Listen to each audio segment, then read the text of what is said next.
And now sports with Chancellor Johnson.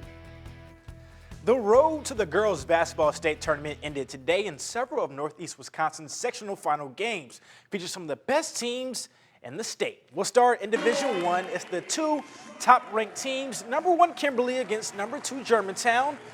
Papermakers dug themselves in an early hole. Sophomore standout KK Arnold was dominating, gets her own board here for the putback. Warhawks up 13-3. Kimberly rallies back late in the first half thanks to Mackenzie Drought, who came up big. Transition bucket here off the feed from Maddie Schreiber.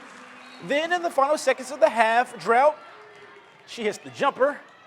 That cuts the Germantown lead to 1. That momentum did not carry over in the second half, though. Germantown comes out hot. Natalie Paulskill scores off the feed from Arnold. Then Arnold, she'll hit a dagger 3. She finished with 35 as Germantown pulls off the upset, 84-72 the final. In Division II, that's another great matchup. Number 1 ranked Notre Dame and number 4 ranked Freedom. The Irish were playing without star point guard Gabby Johnson, but they still took the early lead. Mackenzie Hennis with a nice finish there. Notre Dame takes its first lead a few minutes later. 2 bounces out to Charlie Apple for a transition 3. You bet. Then the Tritons get Samuel Pitchka going. The senior gets into the lane for the nice finish. Notre Dame up by 7. Freedom not going away, though. UW Green Bay commit Callie Ginky keeping the Irish in it.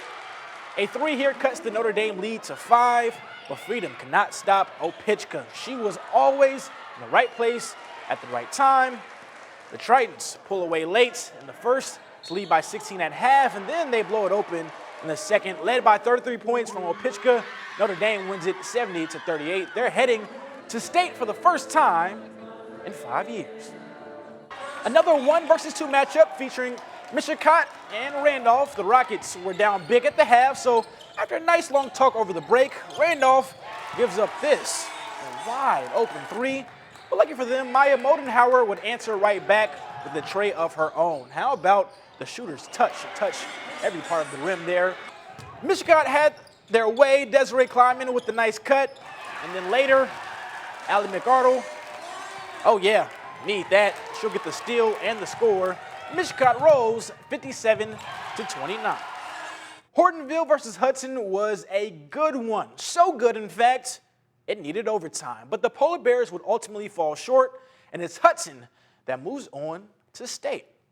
Speaking of good matchups, that extended to the wrestling mat out in Kaukauna. The Ghosts finally beat their rival Stoughton at the top stage. Our reporter, Rachel Hotmeyer, said the crowd matched the energy on the mat. So how loud was it really? Yeah, that's right. This gym was roaring today on both sides of the mat as ultimately the 2 best teams in the state faced off, but it's Kaukauna at home that takes their D1 team state victory for the 5th time in 7 years. Coach Machek said the fiery atmosphere here helped the Ghost Championship victory feel even more special as the students continue to endure the effects of the pandemic.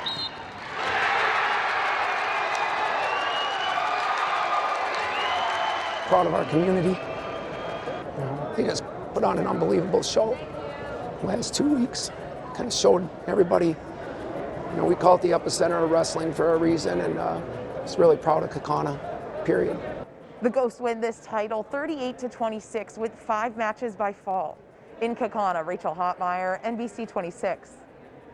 For courageous, valued students, march on to victory.